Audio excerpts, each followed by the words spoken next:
What's going on, guys? Multiverse Corrupt here with yet another action figure review video, and today we're having a look at the Flash J. Garrick from Mcfarlane Toys. Starting off this video, guys, as always, we're taking a look at the DC Multiverse packaging, and it is of course that iconic black, white, and blue with the open face window, seeing the beautiful J. Garrick doing a full-blown sprint inside the package. DC Multiverse down here at the bottom, and the Flash J. Garrick's name. Flipping over here to the side, guys, we see the Flash J. Garrick the Flash Age.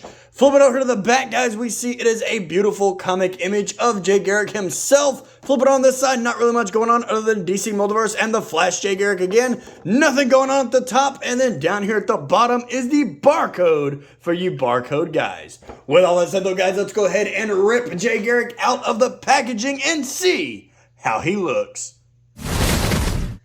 After a strange and bizarre laboratory accident, J. Garrick awoke to discover he had gained amazing abilities. He could move at superhuman speeds, far beyond those of any normal man or woman. Donning a costume and stylized metal helmet based on the one worn by the Roman god Mercury, Jay used his powers to fight crime and protect the citizens of Keystone City. He became the fastest man alive, the hero of Earth 2, the Flash. So right here, guys, is J. Garrick Flash standing straight up and down on the rotating turntable. And for my first-hand impressions, I freaking love this figure. I'm a big-time J. Garrick fan.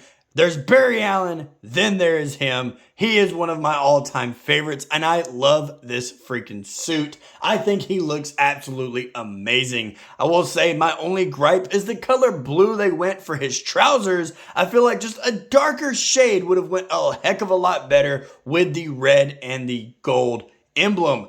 Now, does that mean that takes anything away from this figure for me? Absolutely not. It is still J. Garrick. He still looks amazing, and I absolutely love this figure. With all that said though, guys, let's go ahead and take Jay off of the rotating turntable and take a closer look at the accessories that he came with. When it comes to the accessories, guys, he does of course come with his very own Mcfarlane stand, and it is just the black stand with DC's logo just stamped right there on the front. Going over here now, guys, is the trading card for J. Garrick, and it is the same comic image we saw on the back of the box with the Flash J. Garrick's name at the bottom. Flipping over to the back is the read-up. Go ahead and pause the screen and read it right now. Always give you guys that little bit of a second. Going up here now, guys, looking at his interchangeable hands, he does, of course, come with two flat palm running hands, which to me is a must-have for a Flash figure. And he does, of course, come with two punchy beat-em-up hands for when he is fighting crime. Now, over here now, guys, looking at the Speed Force effects, I really do love the yellow, this kind of goldish tint over it, and how they are kind of straight back with extra ones wrapping around it. I think that is a new look. Correct me if I'm wrong.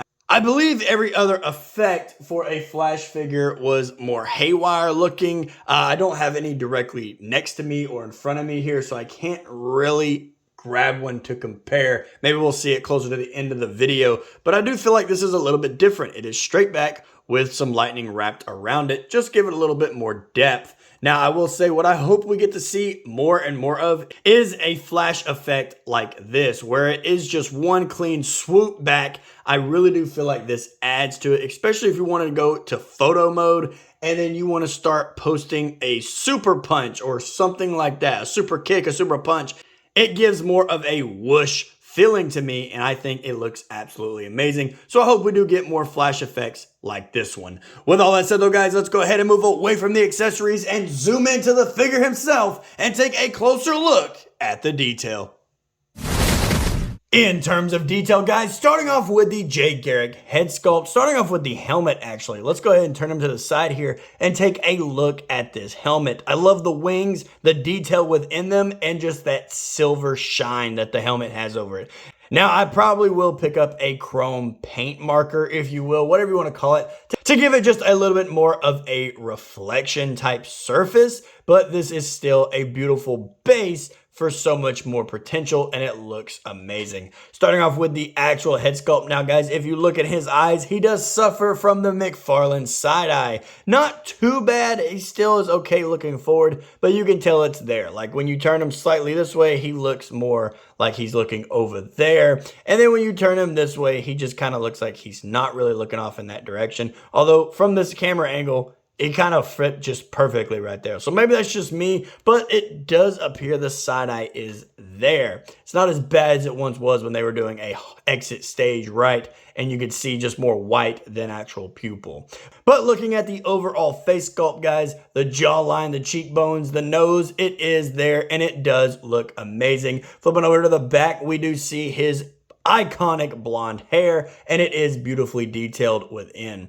Now, I will say when it comes to his torso now, guys, I would have loved more depth for this lightning bolt. You can feel it, yes, but just a little bit more texture surrounding the iconic red sweater that Jay wears. Maybe a little bit more wrinkles than what we have here, but it still looks amazing. The detail is still hands down 10 out of 10. Even with the little button on his collar up here that you can still see, it is freaking amazing. Going down here now, guys, to his midsection, I will say where it is lacking is the belt. It is just a solid yellow ring all the way around him with no detail whatsoever. Just a clean, crisp paint job, but I really would have loved a small belt buckle here just to kind of separate it from the rest of the figure in this area here. Going down here to his trousers now, guys. Like I said at the beginning of the video, I'm not a big fan of the pastel blue or sky blue color that they went here. I would have loved something that's kind of like my background with this. I feel like that matches with this red a lot better.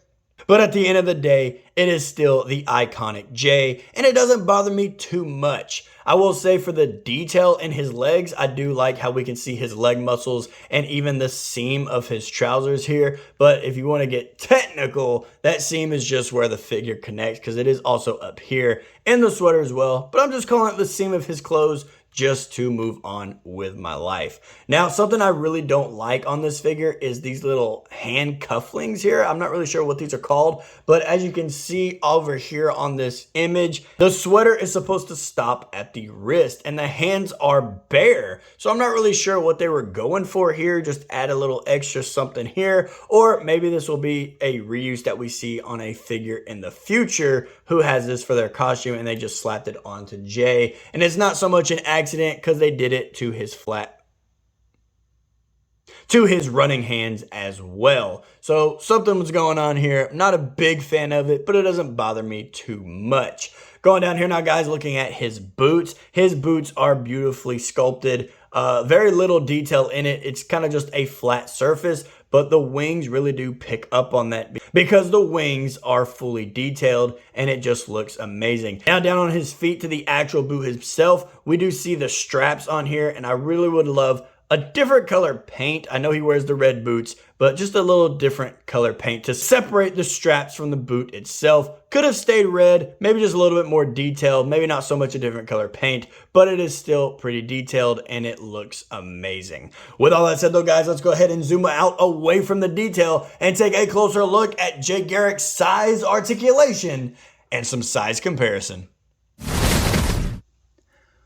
When it comes to how tall Jay Garrick stands, guys, Jay Garrick looks like he stands at about to the top of the helmet here at 7.5 inches. So he is a little bit taller than the 7-inch scale, but we can still call him the 7-inch just to keep our minds at ease. Let's go ahead and take him off of his little standing base here, move him closer to the camera and take a look at that articulation now, guys. When it comes to his head articulation, guys, his head doesn't really look up that much. Kind of gets about, actually, that's actually pretty good. So he looks up about that far, and he looks down all the way about that far. Thanks to the ball joint, his head does rotate all the way around, and he does, of course, have beautiful head tilt. Goes side to side, no problem there. Be careful with the ears. They are soft plastic, but you don't want to warp them over time. You want to keep those suckers pristine. When it comes to his arm articulation, guys, his arms go out about that far, and he does, of course, have a useful butterfly joint.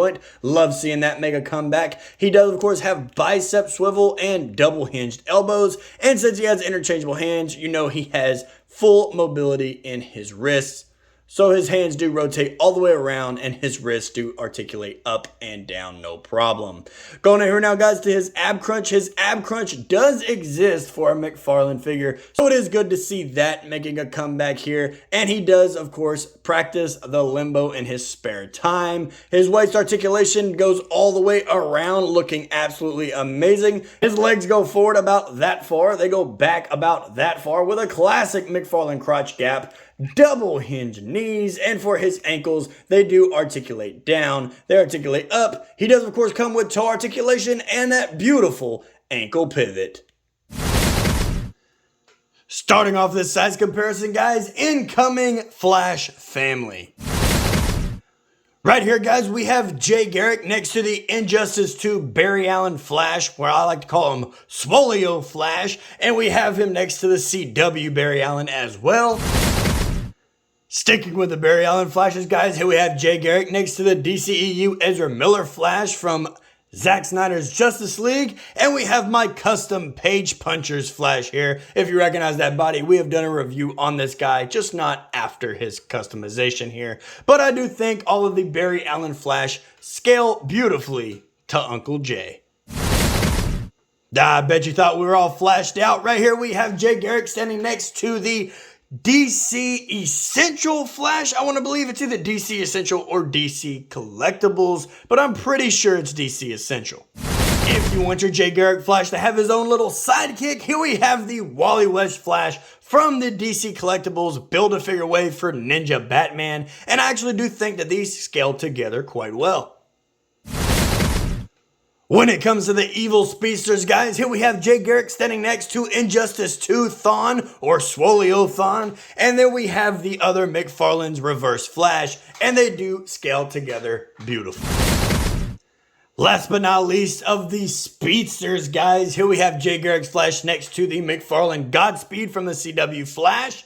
And then we also have the Red Death himself, who I probably will have be Jay Garrick's enemy in future Instagram photos, so be on the lookout for that. But when it comes to the scale on all of these speedster figures, I think they all scale together quite well. DC Universe, guys, and into the Predator realm, here we have the Guardian Predator standing next to Jay Garrick's Flash, and I think these two scale together beautifully.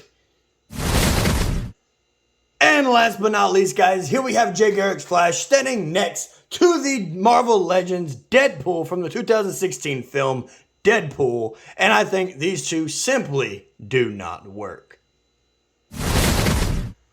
Alrighty, guys, and there you have it. Another action figure review video in the books on my channel for you guys to enjoy. When it comes to my review on Jay Garrick's Flash, I'm going to have to give him a solid 10 out of 10. Mcfarlane Toys really did knock this figure out of the park. I do have my slight discrepancies, my slight gripes with this figure, but it is ever so small and it doesn't even matter. We have a Jay Garrick's Flash, and that is all that matters at the end of the day. Now, if I find a picture of it, guys, I'm really looking forward to collecting the Platinum Edition of this figure, which makes him look more similar to the CW Flash suit, and it has all these darker colors, a darker red, a darker blue, and a different logo on the front. Well, same logo, but it has the trim of the lightning bolt, and I think that that is absolutely magnificent. I think that is a phenomenal looking figure. It's just really, really hard to find.